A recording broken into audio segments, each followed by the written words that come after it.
ഇവനാണ് ഹീറോ. രാജവെമ്പാലയിൽ നിന്ന് കുട്ടികളെ രക്ഷിച്ച് പിറ്റ്ബുൾ. മനുഷ്യരെ പല അപകടങ്ങളിൽ നിന്നും നായ്ക്കൾ രക്ഷിക്കുന്ന വാർത്തകൾ നമ്മൾ കേട്ടിട്ടുണ്ട്. അത്തരത്തിൽ രാജവെമ്പാലയിൽ നിന്നും കുട്ടികളെ രക്ഷിച്ച പിറ്റ്ബുൾ നായയുടെ വാർത്തയാണ് ഇപ്പോൾ വൈറലായിരിക്കുന്നത്. ഉത്തർപ്രദേശിലെ ഝാൻസിയിലെ ശിവഗണേഷ് കോളനിയിലാണ് സംഭവം. വീട്ടുമുറ്റത്ത് കളിച്ചുകൊണ്ടിരിക്കുന്ന കുട്ടികൾക്കിടയിലേക്ക് രാജവെമ്പാല എത്തി. കുട്ടികൾ പേടിച്ച് കരയുന്നത് കേട്ട് ജെന്നി എന്ന പിറ്റ്ബുൾ പാഞ്ഞെത്തി. പിന്നീട് കണ്ടതോ രാജവെമ്പാലയെ കടിച്ചു കുടഞ്ഞു കൊല്ലുന്ന പിറ്റ്ബുള്ളിനെ. കെട്ടിയിട്ട സ്ഥലത്ത് നിന്ന് തുടല് പൊട്ടിച്ചാണ് ജെന്നി പാഞ്ഞെത്തിയത്. പാമ്പുമായി 5 മിനിറ്റോളം ജെന്നി മല്ലടിച്ചു. ഒടുവിൽ പാമ്പിന്റെ ജീവൻ ഇല്ലാതായെന്ന് ഉറപ്പാക്കിയ ശേഷമാണ് നമ്മുടെ ഹീറോ കടിവിട്ടുള്ളൂ.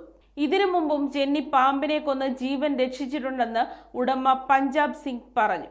ഇതുവരെ 10ഓളം പാമ്പുകളെ ജെന്നി കൊന്നിട്ടുണ്ടെന്നാണ് ഉടമ പറയുന്നത്. സംഭവം നടക്കുമ്പോൾ പഞ്ചാബ് സിംഗ് വീട്ടിലുണ്ടായിരുന്നില്ല. പക്ഷേ അദ്ദേഹത്തിന് മകനും കൊച്ചുമകളും ഉണ്ടായിരുന്നു. പാമ്പ് വീട്ടിൽ കയറിയിരുന്നെങ്കിൽ എന്തും സംഭവിച്ചേനെ എന്നും അദ്ദേഹം പറഞ്ഞു.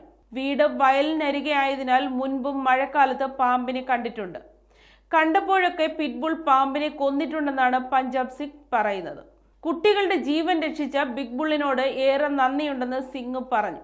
ഇന്നത്തെ ലോകത്ത് ആളുകൾ മൃഗങ്ങളിൽ നിന്ന് അകന്നു പോകുമ്പോൾ ഈ മൃഗങ്ങൾ മനുഷ്യർ ചെയ്യേണ്ട ജോലികൾ ചെയ്യുന്നുവെന്ന് അദ്ദേഹം പറഞ്ഞു. നമ്മൾ മൃഗങ്ങളോട് കൂടുതൽ സ്നേഹം കാണിക്കണം. ആളുകൾ പലപ്പോഴും പിറ്റ്ബുള്ളുകളെ കുറിച്ച് മോശം അഭിപ്രായം പറയാറുണ്ട്. എന്നാൽ തന്റെ ജെന്നി മനുഷ്യരെ ആരെയും ഉപദ്രവിച്ചിട്ടില്ലെന്ന് അദ്ദേഹം പറഞ്ഞു.